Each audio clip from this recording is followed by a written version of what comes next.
Astaghfirullah. Bismillahirrahmanirrahim. Assalamualaikum warahmatullahi wabarakatuh.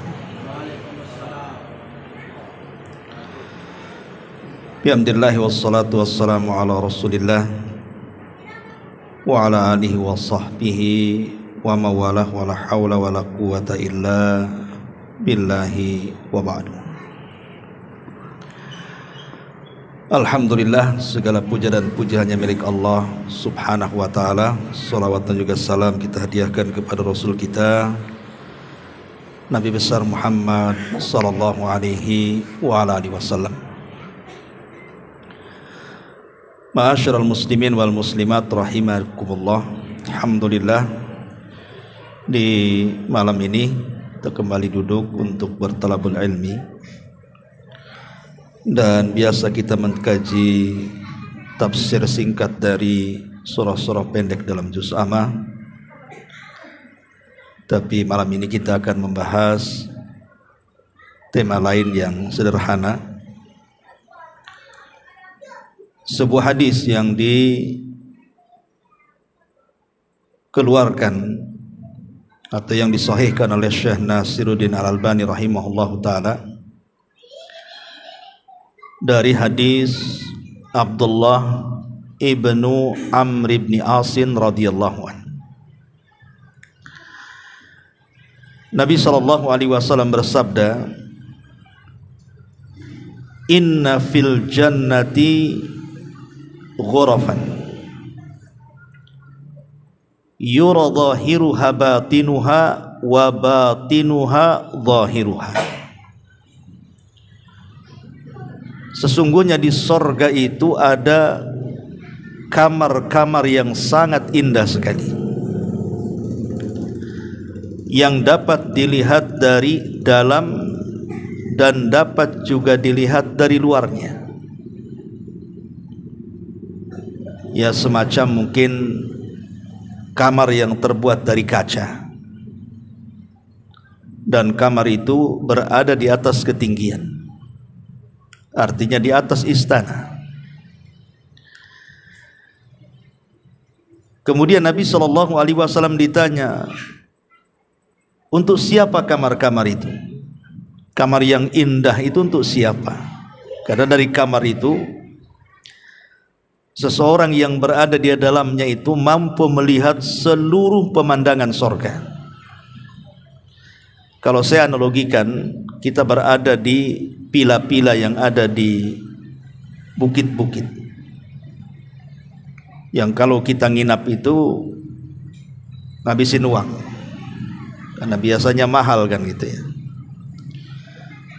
Sebenarnya rumah di pila-pila itu biasa-biasa saja, sama juga dengan rumah kita. Cuman yang membedakan adalah view-nya, pemandangannya. Makanya asik orang-orang yang berada di pila, karena pandangan kita lepas melihat pemandangan yang indah. Ini di dunia. Macam mana pula di sorga? Tentu pemandangannya tidak pernah dilihat mata, didengar telinga, bahkan terlintas dalam pikiran manusia pun tidak bisa dibayangkan indahnya itu. Jadi Nabi SAW ditanya, untuk siapalah kamar-kamar itu wahai Rasul? Maka Nabi SAW mengatakan, liman atabal kalam. Pertama, bagi orang-orang yang kalau bicara itu selalu santun. Wa adama siyam. Yang kedua, bagi orang-orang yang suka melaksanakan puasa, baik wajib ataupun sunnah.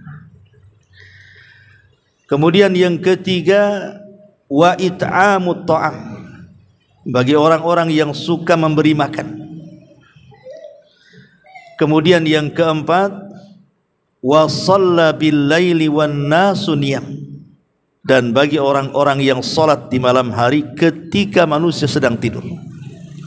Dalam riwayat, wa afsha as-salam, dan bagi orang-orang yang suka menyebar-nyebarkan salam. Berarti di sini ada 5 poin. Ya. Orang yang akan mendapatkan kamar indah di sorga itu ada 5 kelompok. Pertama, orang yang kalau bicara santun. Yang kedua, orang yang rajin berpuasa. Yang ketiga, orang yang suka memberikan makan. Yang keempat, orang yang suka sholat malam. Dan yang terakhir, orang yang suka menyebarkan salam. Inilah pembahasan kita di malam ini. Ma'asyiral muslimin wal muslimat rahimani wa rahimakumullah. Tentu walaupun nampaknya ringan 3 masalah atau 5 masalah ini, tapi sebenarnya agak berat dilakukan. Pertama, bicara wa atabal kalam, orang yang lembut cara bicaranya. Ikhwatu fiddin, Islam ini agama yang sempurna, mengatur sampai kepada urusan bicara. Jadi dalam bicara itu Islam mengatur, ada adab-adabnya. Apa sih adab-adab bicara itu? Pertama, ada bicara itu alla yatakallam illa bi khairin. Jangan bicara kecuali kebaikan. Kalau kita tidak bicara kecuali kebaikan, lebih baik diam. Kata Nabi SAW, falyakul khairan aw liyasmut. Katakan ucapan yang baik, kalau tidak bisa diam. Itu lebih selamat. Yang kedua, mukhatabatun nas ala qadri ukulihim. Kalau kita bicara itu, lihat lawan bicara kita siapa. Karena bahasa kepada anak-anak akan berbeda kepada bahasa yang sebaya. Bahasa yang sebaya akan berbeda kepada bahasa yang sudah tua. Maka pilihlah diksi dan kata-kata yang sesuai dengan usia. Kemudian yang ketiga, i'adatul hadis. Terkadang bicara itu, kalau kita bicara terkadang orang tidak paham, maka biasakan bicara itu diulang-ulang supaya orang yang diajak bicara itu paham. Karena Rasul terkadang juga mengulang-ulang bicara, ya. Termasuk juga yang keempat adalah menghadap orang yang kita ajak bicara. Jangan kemudian orang ngadap kita, kita pula membelakangi dia, kemudian kita bicara. Itu tidak sopan itu. Ya, kalau kita bicara, hargailah orang yang di depan kita. Apakah orang di depan kita itu lebih rendah dibandingkan kita? Ataukah dia lebih mulia dibandingkan kita? Kita tidak bisa membeda-bedakan keduanya. Karena di antara akhlak itu adalah dengan cara apa? Menggerakkan dari kepala sampai kaki, hadapkan kepada orang yang diajak bicara. Dan sebuah kesombongan itu ketika orang yang diajak bicara ngadap kita, kita pula ngadap tempat lain. Nah, ini tidak beradab. Kemudian yang kelima, alla yuzakkil mutakallim nafsahu. Jangan merasa dia yang paling benar kalau bicara itu. Seolah-olah orang itu tidak benar, orang itu direndahkan dia. Seolah-olah dia yang paling suci saja. Tidak boleh orang berbicara seolah-olah mentazkiyah diri sendiri dan menghinakan orang lain. Termasuk juga di antara ada bicara juga, hendaklah seseorang itu bicara qabla takallum at-tabassum. Kalau bisa sebelum bicara itu lontarkan senyum dulu. Karena biasanya senyum itu memaniskan bicara. Coba kalau orang yang ngomong itu sudah halus gitu, ditambah senyum, itu makin manis bicaranya. Tapi kadang-kadang kalau orang bicaranya santun tapi tegang gitu kan, tegang juga yang diajak bicara itu. Maka biasakan melontarkan senyum, karena senyum sendiri adalah sedekah dan itu pemanis bicara. Kemudian juga alla yudhira lisanahu bil fahsyi wal bada'ati. Jangan tampakkan saat bicara itu dengan kata-kata yang kotor, kata-kata yang tidak pantas dilontarkan. Karena banyak di masyarakat kita ini, kita perhatikan ya, kalau mereka mungkin jauh daripada agama, orang awam itu kalau bicara itu asal ceplos saja tuh. Kadang-kadang kata binatang keluar, kata-kata setan keluar, dan begitu seterusnya kan. Ingat bahwa ucapan keras ini, ucapan yang tidak sopan ini mengeraskan hati. Terkadang orang yang bicara sendiri ketika mengeluarkan kata-kata kotor dia menyesal. Kenapa saya tadi ngomong begitu? Dan orang yang mendengarnya pun sakit hati. Malas saya ngomong sama dia katanya. Cukup satu kali saja katanya. Kasar sekali ucapannya kan itu. Jadi kalau bicara santun itu orang yang mengucapkannya juga lembut hatinya, kemudian tenang hatinya. Orang yang diajak bicara pun merasa tenang dan nyaman bicara dengan kita, gitu maksudnya. Lah itulah diantara adab bicara. Kemudian juga ada mu'atta'ali 'alan nas bil khitab. Jangan merasa kita lebih tinggi dibandingkan manusia saat bicara. Dan itu bagian daripada kesombongan, termasuk adam at-tanabuz bil alqab. Jangan suka melakob-lakobi buruk kepada orang yang diajak bicara. Walaupun itu terkesan gurauan, tapi semua kata-kata itu akan dicatat masalahnya. Ya, seperti mamanya kita ngajak bicara dengan kawan, kebetulan kawan ini kulitnya pula hitam. Ya, sini Aswad. Aswad bahasa Arabnya apa? Hitam ya, kan itu. Sini dasar keling, pokoknya kan. Ya, nggak boleh. Itu warna kulit itu datang dari Allah. Maka siapa yang mencelanya berarti mencela yang menciptakannya. Karena Allah menciptakan manusia itu sebaik-baik bentuk, ikhwan. Kalau seandainya Nabi Musa alaihi salatu wassalam dan juga Harun itu dua-duanya nabi, diutus oleh Allah subhanahu wa ta'ala kepada siapa? Kepada Fir'aun. Dan Fir'aun itu sebejat-bejat manusia, saking bejatnya dia ngaku Tuhan. Tetapi manusia sebejat Fir'aun saja, ketika Allah subhanahu wa ta'ala mengutus Musa dan Harun, Allah mengatakan kepada Musa dan Harun, faqula lahu qaulan layyinan la'allahu yatadzakkar aw yakhsha. Wahai Musa dan Harun, kalau engkau berhadapan dengan Fir'aun, ucapan kata-kata yang lembut. Mudah-mudahan dengan kata-kata yang lembut itu tersentuh sehingga dia sadar dan takut. Lihat, kalau sekelas Fir'aun yang bejat saja, sementara Musa itu punya kuasa dan dia mampu, sekalipun dia berkata-kata kasar pun sebenarnya Musa punya kuasa. Dia seorang nabi, punya mukjizat, punya kekuatan kan. Tapi tetap saja Allah mengatakan jangan katakan kepada Fir'aun kecuali kaulan layyina, kata-kata yang lembut. Lah orang yang kita ajak bicara ini bukan kelas Fir'aun, dan kita juga bukan kelasnya Musa. Kenapa kemudian yang diajak bicara kok kasar kali kan gitu ya? Dia bukan Fir'aun. Fir'aun saja dilembuti ngomongnya. Ini kan aneh gitu. Dan ini juga sebuah tanbih, peringatan kepada kita ketika kita mengkritik menguasa.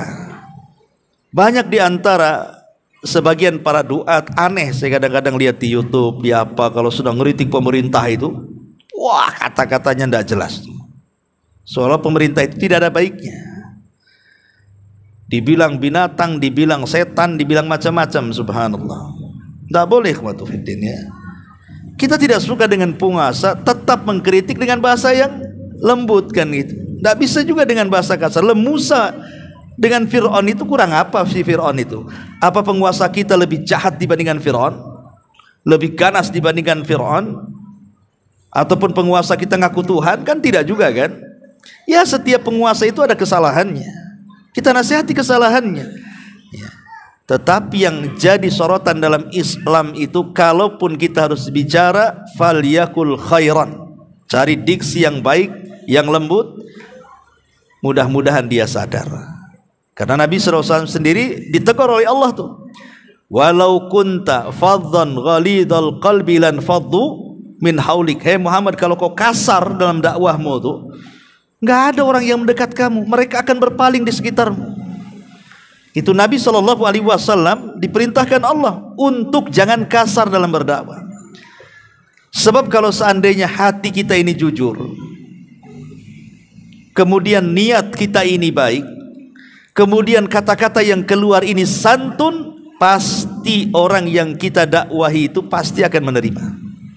Kalau niat kita jujur untuk memperbaiki orang atau keluarga atau saudara gitu ya, niatnya juga bagus, kata-katanya juga indah dan sopan, insya Allah dakwah itu akan mudah diterima. Karena walaupun dakwah itu di atas hak menyampaikan Quran dan Sunnah sesuai pemahaman salaf, tapi kalau kasar ngomongnya, langsung ditolak tuh dakwah tuh. Makanya kenapa Nabi SAW dalam hadis ini, di antara orang-orang yang akan mendapatkan kamar indah itu adalah liman atabal kalam, bagi orang-orang yang baik cara bicaranya. Ini yang pertama. Kemudian yang kedua, wa it'amut ta'am, bagi orang-orang yang suka memberikan makan. Di dalam Al-Qur'anul Karim Allah Subhanahu wa taala berfirman, "Ma salakakum fi saqar." Kenapa kalian sampai masuk ke neraka Saqar? Apa jawaban penduduk neraka Saqar? Qalu lam naku minal musallin wa lam naku nut'imul miskin. Karena kami di dunia enggak pernah salat ya Rabb, dan karena kami di dunia jarang menyantuni orang-orang miskin. Dari sini kita tahu bahwa orang yang jarang memberi makan fakir miskin itu terancam dengan neraka Saqar. Dan memberi makan itu bukan hanya terbatas kepada manusia. Terkadang memberi makan kepada hewan juga ada pahalanya. Nabi SAW menceritakan tentang wanita di zaman Bani Israel yang masuk neraka gara-gara kucing. Kata Nabi SAW, "Udzibatil mar'atu fi hirratin habasatha." Ada wanita di zaman Bani Israel diazab di neraka gara-gara seekor kucing. Lihat, gara-gara kucing masuk neraka. Kemudian ditanya, "Kenapa wahai Rasul?" Rupanya wanita itu dia merawat kucing dan memenjarakannya, tapi tidak pernah memberi makan, tidak pernah memberi minum. Ta'kulu khasasil ardi, memakan rayap-rayap di tembok dan dinding, hatta matat, sampai binatangnya mati. Jadi kalau kita ini merawat rawatan binatang, kita hobi dengan binatang, entah kucing entah burung, asal jangan anjing sajalah. Ya, jadi kita harus mencukupi kebutuhannya tuh. Dan kalau saya sarankan, kalau punya rawatan binatang, taruh di teras saja, nggak usah dibawa ke rumah.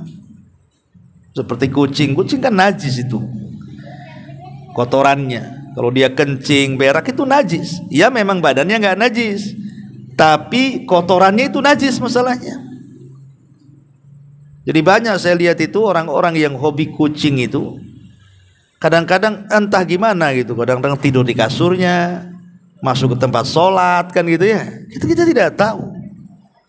Maka sebaiknya ya taruh di luar sajalah, taruh di teras, lebih selamat. Dan memang insting kucing juga, memang namanya binatang kan suka di alam liar kan gitu ya. Jadi sebaiknya taruh di teras saja. Tetapi hadis ini kata para ulama, ketika seorang wanita Bani Israel yang diazab di neraka gara-gara seekor kucing yang dirawatnya dan dia tidak beri makan minum sampai mati memakan rayap dinding itu, ulama mengatakan dari sini kita tahu bahwa memberi makan itu bukan hanya terbatas kepada manusia, tetapi kepada binatang pun dapat pahala. Pokoknya kan di sini banyak kucing kampung nih, nampak di depan kita, kasih aja makan. Itu dapat pahala tuh. Ya. Apalagi kalau kepada manusia, kepada binatang aja dapat pahala ngasih makan itu. Cemana pula kepada manusia. Apalagi kepada keluarga. Itu lebih besar lagi pahalanya.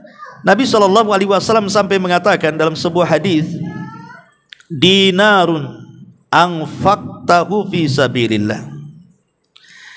1 dinar yang engkau infakkan di jalan Allah Subhanahu wa taala. Dan 1 dinar kata Nabi SAW yang kau berikan kepada fakir miskin dan begitu seterusnya, sampai di ujung hadis Rasul mengatakan wa dinarun anfaqtahu li ahlik, dan 1 dinar yang kau infakkan kepada keluargamu itu lebih baik dibandingkan 1 dinar yang diinfakkan ke selain keluarga. Jadi kalau kita membantu orang itu ya cukupi keluarganya dulu, kalau ada lebihnya kita bantu, gitu maksudnya ya. Jadi memberi makan itu luar biasa, banyak keutamaannya. Kalau saya ringkas, pertama, memberi makan manusia itu atau orang-orang fakir miskin itu adalah seafdol-afdolnya amal. Rasul mengatakan ketika ditanya, apa sih amalan yang paling dicintai Allah itu Rasul? Maka Rasul mengatakan sururun tudkhiluhu ala qalbil muslim, kebahagiaan yang kau masukkan ke hati seorang muslim. Coba orang-orang fakir itu kalau kita kasih uang untuk beri makan, wah senang kan mereka itu ya. Itu yang mereka mau kan itu. Maka itu kan kebahagiaan namanya, dan itu seafdol-afdolnya amal. Bahkan dijelaskan dalam sebuah hadis Nabi SAW bahwa memberi makan itu salah satu penyebab orang masuk surga. Rasul mengatakan dalam khutbah pertama itu pasca hijrah dari Mekah ke Madinah, Rasul kan singgah di Kuba. Kemudian Rasul berceramah di situ. Itulah ceramah pertama Rasul di Madinah tuh. Ayyuhan nas absus salama bainakum wa at'imut ta'am wasilu al arham wasallu bin nasi wan nasu niyam tadkhulul jannata bisalam, kata Rasul. Manusia, sebarkan salam, kemudian kasih makan, kemudian bersilaturahimlah, kemudian sholatlah malam, maka kalian akan masuk surga dengan selamat, kata Rasul. Lihat bagaimana memberi makan itu salah satu hal yang bisa memasukkan ke dalam surga, dan itu bagian daripada iman. Kesempurnaan iman itu adalah mencintai saudaranya, baik kaya atau miskin. Ya, orang miskin dengan cara memberi makan mereka. La yu'minu ahadukum hatta yuhibba li akhi ma yuhibbu li nafsi. Tidak sempurna iman seseorang sampai bisa mencintai saudaranya seperti mencintai dirinya sendiri. Ini yang kedua. Wa it'amut ta'am. Kemudian yang ketiga, wa adamas siyam. Orang yang suka melanggengkan puasa. Ma'asyiral muslimin wal muslimat rahimani wa rahimakumullah. Sering saya katakan kepada antum bahwa puasa ini ibadah yang bisa dilakukan tiap hari. Hanya hari-hari tertentu saja yang tidak boleh puasa itu kan, seperti Id itu tidak boleh. Idul Adha orang makan sate antum puasa, ya tidak boleh lah kan itu. Idul Fitri orang lagi makan bertamu, kita pula puasa. Haram, tidak boleh berpuasa di 2 Id, Idul Fitri dan Idul Adha. Atau tidak boleh puasa itu menghususkan hari Jumat, khusus hari Jumat dia puasa, tidak boleh. Atau menghususkan puasa di hari Sabtu, tidak boleh, kecuali kalau sebelum dan sesudahnya puasa. Umpamanya dia puasa Daud, bertepatan hari Jumat, boleh. Puasa Daud bertepatan hari Sabtu, itu boleh. Tapi kalau menghususkan tak boleh. Artinya bahwa hari-hari yang dilarang puasa itu tak banyak, tapi kebanyakan semua hari dalam setahun itu boleh berpuasa kan. Karena puasa itu ada yang sifatnya harian, ada yang sifatnya pekanan, ada yang sifatnya bulanan, ada yang sifatnya tahunan. Harian seperti Daud, pekanan seperti Senin Kamis, kemudian bulanan seperti Ayyamul Bid, tahunan seperti ya puasa Asyura, puasa Dzulhijjah, puasa Sya'ban, puasa Ramadan, itu kan tahunan sifatnya. Tapi dari sini kita tahu bahwa puasa ini amalan yang luar biasa. Sampai-sampai Nabi SAW menukilkan hadis qudsi. Allah berfirman, as-sawmu li wa ana azzibi. Puasa itu milikku, kata Allah, aku yang akan membalasnya. Dari sini kata Sufyan ibn Uyainah, seorang ulama, guru daripada Imam Malik, guru daripada Imam Syafi'i, Sufyan ibn Uyainah ini, dia mengatakan bahwa semua pahala selain ibadah puasa bisa diambil oleh orang yang pernah kita zalimi di akhirat. Semua ibadah selain puasa ya, Entah ibadah solat, entah ibadah Quran, entah ibadah zikir, entah ibadah haji, entah ibadah silaturahim, itu bisa diambil oleh orang lain karena kezaliman kita. Kecuali puasa. Puasa nggak akan bisa diambil. Karena puasa tidak diberikan kepada kita, tetapi puasa itu disimpan oleh Allah, sehingga tidak bisa diambil. Tapi pahala selain puasa bisa diambil pada hari kiamat. Dulu kau sudah menggibah saya, mana pahalamu? Kasih pahala. Dulu pernah menyakiti aku, mana pahalamu? Dikasih pahalanya. Dulu engkau sudah mengambil hartaku, kau belum bayar, mana pahalamu? Semua pahala bisa diambil orang, kecuali pahala puasa. Makanya kalau kita bisa berpuasa, berpuasalah. Ya, kalau kita memang tidak mudah laparan orangnya, berpuasa. Cuman kadang-kadang ada orang yang suka laparan, susah pula puasa dia. Ya, apalagi kalau hari-hari depan rumah itu teng nanti es doger lewat. Teng cincau lewat. Ini kan ujian kan. Tapi ada orang-orang itu yang memang Allah anugerahkan nikmat itu mampu puasa dia. Saya itu punya murid satu tuh. Masya Allah puasa Daud itu luar biasa tuh. Orang Batam nih satu itu. Wah, pokoknya puasa Daud udah setahun lebih. Ya, dia cerita awalnya Ustadz, berat kali katanya. Tapi setelah kemudian saya lewati 3 bulan, Masya Allah kayaknya nggak ada apa-apa, kayak orang nggak puasa. Kecuali kalau pas panas terik sekali ya terpaksa lah agak ngelak-ngelak sedikit katanya. Artinya kan kalau Allah Subhanahu wa ta'ala, kalau kita ada niat baik untuk betul-betul melaksanakan sebuah ibadah, pasti Allah akan berikan taufik dengan memudahkan ibadah itu. Pasti itu.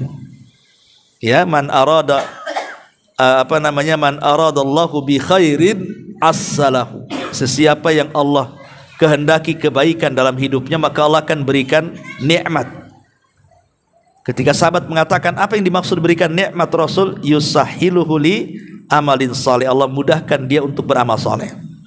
Kalau orang punya niat baik lah ya, saya ingin puasa, ingin rutinkan puasa, pasti Allah mudahkan. Tidak ada yang sulit bagi Allah Azza wa Jalla memudahkan.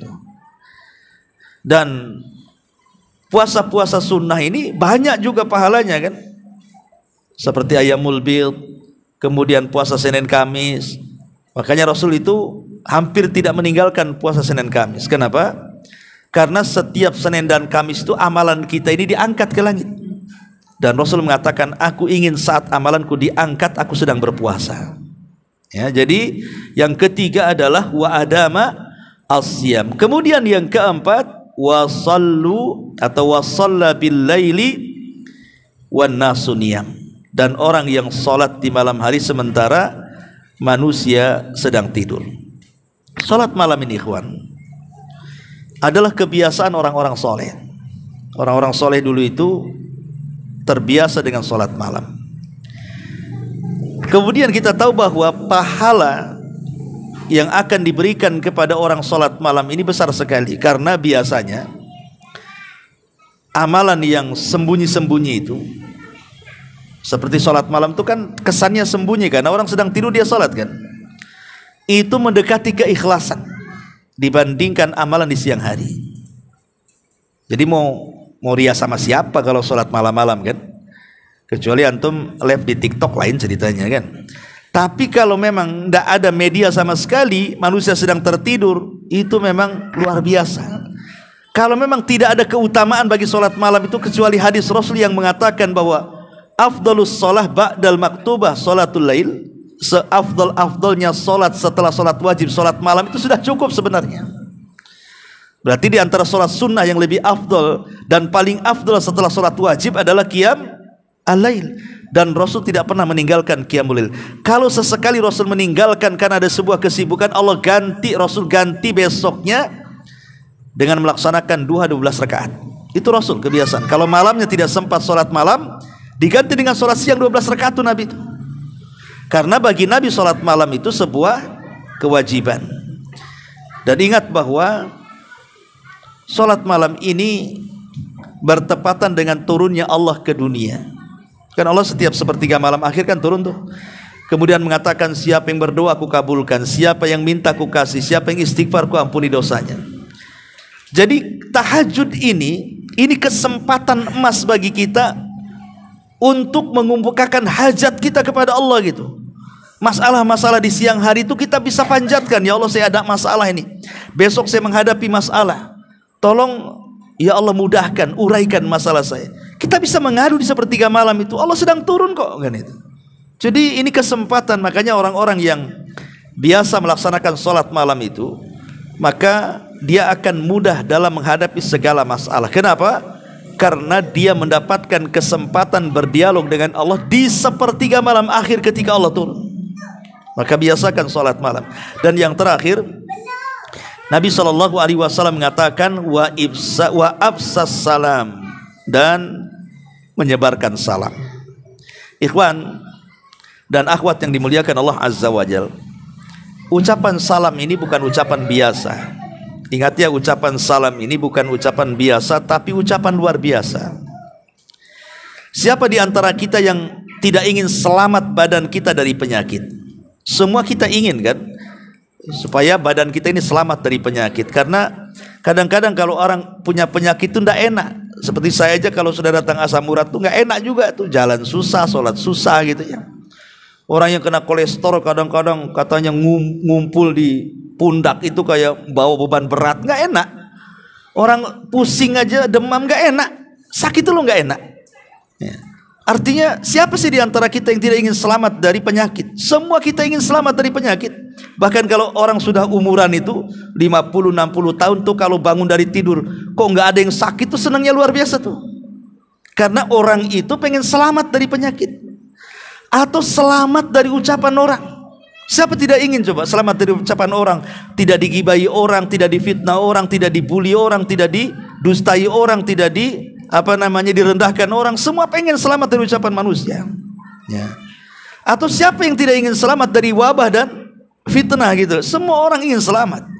Lah ketika kemudian kita mengucapkan salam kepada orang, kemudian orang itu menjawab salam kita, hakikatnya dia sedang mendoakan keselamatan kepada kita itu ya. Cara orang itu supaya mendoakan selamat kita itu pancing dengan salam.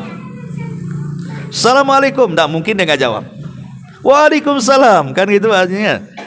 Jadi kita bisa memancing orang itu mendoakan kita itu. Makanya ada sahabat namanya Abdullah ibn Umar radhiyallahu anhuma itu, dia setiap hari ke pasar kalau tidak ada kesibukan itu dia ke pasar. Bukan untuk membeli sesuatu atau menjual sesuatu. Ibnu Umar ke pasar itu hanya menyalami setiap orang yang ada di pasar. Setiap ketemu assalamualaikum, assalamualaikum. Bayangkan kalau satu pasar 100 orang,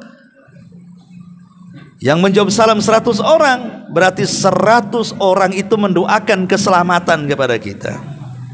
Coba antum kalau umpamanya praktekanlah ini satu perumahan nih. Pagi-pagi antum keliling nih, jalan pagi lah, ya kan? Kan rumah di sini banyak tuh. Coba antum jalan dari ujung ke ujung. Setiap ketemu orang assalamualaikum, assalamualaikum, sampai ujung sana. Balik lagi gitu lagi kan? Ya. Lakukan setiap hari. Kalau nggak dianggap gila sama orang. Padahal sebenarnya kalau kita tidak peduli nggak apa-apa. Itu Ibnu Umar loh bolak-balik ke pasar hanya untuk itu saja loh. Biarkan orang menganggap gila. Kita ini sedang cari pahala sebenarnya. Insya Allah coba kalau kita ini sering mengucapkan salam dan kita tahu arti selamat itu apa, insya Allah badan kita akan sehat. Badan kita tidak mungkin difitnah orang, dibully orang, insya Allah itu ya.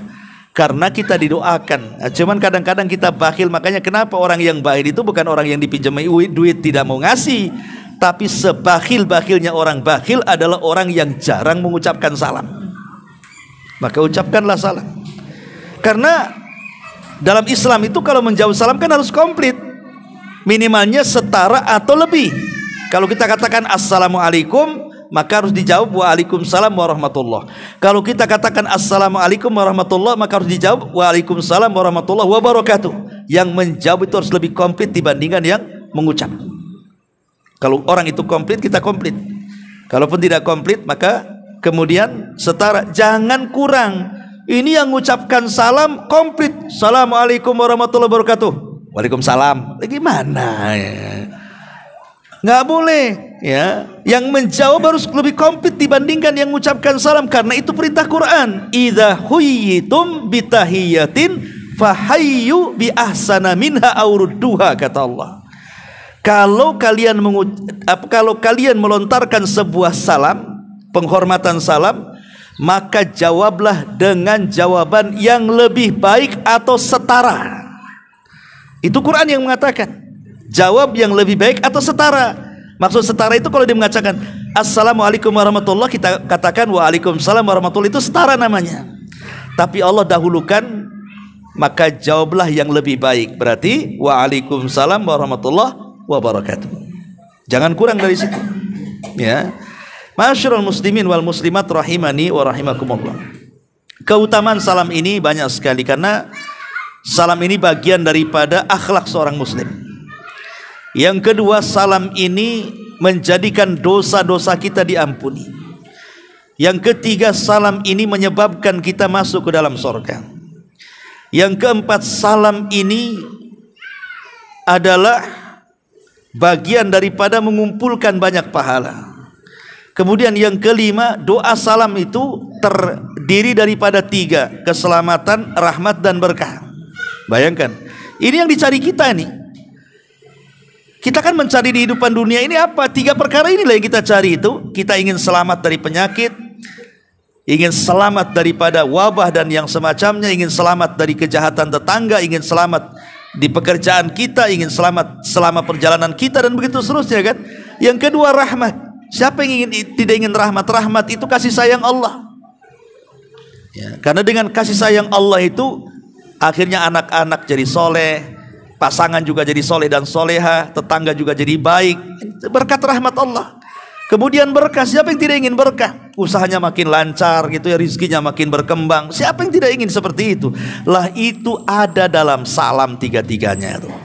Maka kalau ingin memancing orang mendoakan dengan 3 doa ini, maka lontarkan salam. Melontarkan salam sunnah, tapi menjawab salam hukumnya wajib. Ingat, kalau tidak dijawab berdosa dia. Ya, jadi sebenarnya kita ini sedang maksa orang doakan kita, atau sebab kalau tidak dijawab dosa. Jawab, dosa antum kalau tak jawab. Gitu ya. Jadi ini diantara 5 poin yang disebutkan yang akan mendapatkan kamar-kamar indah di dalam surga. Wallahu a'lam bishawab, ini yang bisa sampaikan. Mudah-mudahan ada manfaatnya. Subhanakallahumma bihamdika asyhadu an la ilaha illa anta astaghfiruka wa atubu ilaik. Allahu